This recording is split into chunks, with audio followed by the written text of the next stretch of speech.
Welcome sa Dries TV. Kung interesado ka sa ganitong news, huwag kalimutang isubscribe ang ating YouTube channel. Maraming salamat! So ayun, welcome back again sa ating YouTube channel mga kakimpaw, and sa update natin ito, ang pag-uusapan natin ay tungkol sa mga importanteng ganap kina Kim and syempre kay Paula Avellino. Pero bago po ang lahat, maraming salamat sa inyong patuloy na pagsuporta at pagsubaybay sa mga daily update natin. Kaya naman bilang pasasalamat, narito po ang mga napili kong komento patungkol yan sa naging previous update. Unang komento mula po ito kay Ginang Norma Dayag. Sabi niya, "There's good PM, yes, sinundun niya kasi para protektahan si Kim kasi sa mga nabalitaan at nabasa ko sa mga vloggers na may manliligaw siya na maimpluwensyang Chinese na nagregalo kay Kimi ng necklace na diamante. Kaya dapat ingatan mo siya, Paulo. Huwag mo siyang pababayaan nag-iisa, baka malusutan ka na ng negosyanteng in-shake. Paulo, huwag mong hayaang mag-isa siya na walang kasama. God bless them both." Maraming salamat sa komento, Ginang Norma Dayag. Naku, kung ganito man po ang nangyayari, dapat talagang laging bantayan po ni Paula Avellino si Chinita Princess, 'di ba? Pero knowing Kim Chiu, mga kakimpaw, si Kim Chiu po ay hindi tumatanggap ng mga regalo mula po sa mga lalaki, lalo na mga kakimpaw, kung alam niya pong wala itong pag-asa sa kanyang puso. Marami na po akong nababalitaan na ganyan kay Kim Chiu, na talagang tinatanggihan niya po yung mga mamahaling regalo sa politiko, sa businessman man yan, tinatanggihan po talaga ni Chinita Princess kasi kayang-kaya niya pong bilhin yan.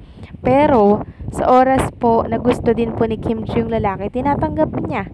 Like Paula Avellino, 'di ba? Yung bike na niregalo ni Paula Avellino na color pink, tinanggap po ni Kim Chiu. Pero yung ibang niregalo po kay Kim, mga Chinese na yan, mga businessman na yan at politiko, tinatanggihan niya po yon, mga kakimpaw, dahil ayaw niya pong magpaasa ng tao. Kaya yung nabalitaan niyo po, Ginang Norma Dayag, sa isang vlogger, siguro hindi po yun tinanggap ni Kim Chiu, yung mamahaling diamante na yan mula sa isang Chinese. Kasi unang-una, si Kim Chiu po ay nakatali na kay Paula Avellino. Pangalawa, mga kakimpaw, si Kim Chiu po ay stick to one at hindi po siya playgirl.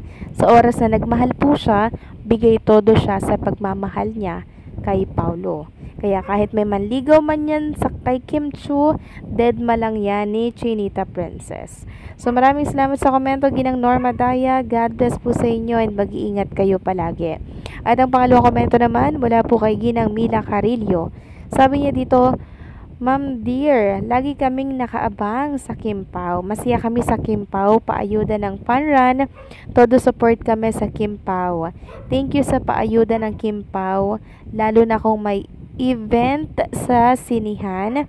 Para sa Alibay Senior, solid ang mga natin ng teleserye ng Kimpaw.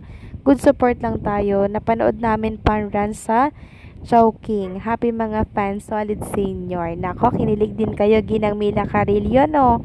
Lahat tayo kinilig sa pinakita po na concern at caring ni Paula Avellino kay Chinita Princess. Talaga namang binibaby niya si Kim Chiu. Parang nakikita ko pagmamahal ng isang ama sa isang anak. Kasi grabe mga kakimpaw, sobrang lalim pong magmahal ni Paula Avellino at halata talaga na inlababo siya kay Chinita Princess. So dun pa lang mga kakimpaw, alam na po natin kung saan patutungo ang relationship na ito. Walang iba kundi po sa simbahan, kasi hulog na sila sa isa't isa. So maraming salamat sa komento po ninyo. God bless and mabuhay kayo. So eto na nga, no, pag-usapan na natin mga kakimpaw ang mga topic na nakalap natin sa update na to. At unahin na nga nating pag-usapan ang tungkol dito sa mga dapat nating abangan.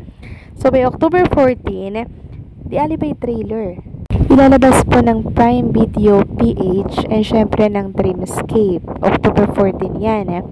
And then October 16, RUG Part 1 ilalabas na po. Tapos October 17, RUG Part 2. So may Part 1, may Part 2. Abangan natin yan. And by October 18, ASAP Vancouver naman yan. And flight going to Canada. Sana po ay sabay sina Kim and Paolo Avellino. At nabasa ko nga po dito yung sinabi ni MJ Felipe sa isang fan. Sabi dito, Sir MJ, may utang ka pa po sa aming video sa Bohol. Nag-reply si Mr. MJ Felipe. Sabi niya, oo nga. Pero may bagong video, promise. Himlay malala. Promise talaga. Nako mga kakimpaw, ngayon palang kinikilig na po ako sa pasabog ni Mr. MJ Felipe kasi mas matindi ito sa matindi talaga itong ilalabas niya. Kasi hindi siya magsasabi ng malala kung hindi ito nakakakilig. Kaya abangan natin mga kakimpaw yung pasabog na yan ni Mr. MJ Felipe for Kim and Paolo Avellino kasi nakita ko nga po sa video na si Paolo Avellino po nervyos na nervyos sa katanungan po sa kanya. Si Paolo Avellino po kasi mga kakimpaw, hindi po yan marunong magsinungaling. Hindi po yan marunong magtago ng feelings. And syempre, hindi siya marunong mag-fake ng nararamdaman. So, kung ano po yung nararamdaman niya, isasambulat at ipapakita niya po talaga yan. Kaya siguro, nabuking ng malala mga kakimpaw, yung ewan ko kung anong nabuking basta malala daw to na sobrang himlay kaya antabayanan natin yung pasabog ni Mr. MJ Felipe. At eto pa ang good news mga kimpaw, isang fan nga po ang nagkwento ng ganap kay Kim and Paolo Avellino mula po sa Cebu. Itong fan na to, lagi niya po nakikita si Kim and Paolo Avellino kasi malapit lang po siya sa location ng taping ni Kim and Paolo. Sabi nga po ni Ma'am Jo Marjorie, another story time again para sa solid Kim Pao lovers dyan. Noong first day taping nila dito sa aming lugar, hindi namin agad nakilala si Pao kasi nakamas din siya. Alam nyo na, iba kasi sa personal kesa sa TV. Ang nakakakilig is kahit hindi siya kasali sa taping that day, nandyan lang siya sa tabi ni Kimi, nakasuporta, nagantay ng matagal. Ganyan siya kasupportive sa kanyang Diyosawa. Ay, yung iba nga kahit 10 minutes hindi ka antay. Can't wait alibay pag DL na mo og PV. So ayan po mga kakimpaw, talagang nagantay po si Paolo Avellino ng ilang oras para kay Chinita Princess. Talagang binantayan niya po si Kim Chiu kahit wala po siyang eksena. So, 'di ba ang sweet? Yan ba yung walang relasyon? Kasi alam niyo mga kakimpaw, walang lalaki makakapag-antay ng ganyang katagal kung wala pong relasyon sila ng inaantay niya, 'di ba? And doon pa lang alam natin kung ano pong meron kay Kim and Paolo Avellino. Sobrang caring niya talaga, sobrang sweet at sobrang mahal na mahal niya po si Chinita Princess. Lahat ng pinapakita ni Paolo Avellino kay Kim Chiu na nakikita natin, that is called love mga kakimpaw. Kayo ba mga kakimpaw, ano po ang say ninyo dito? Please comment down below.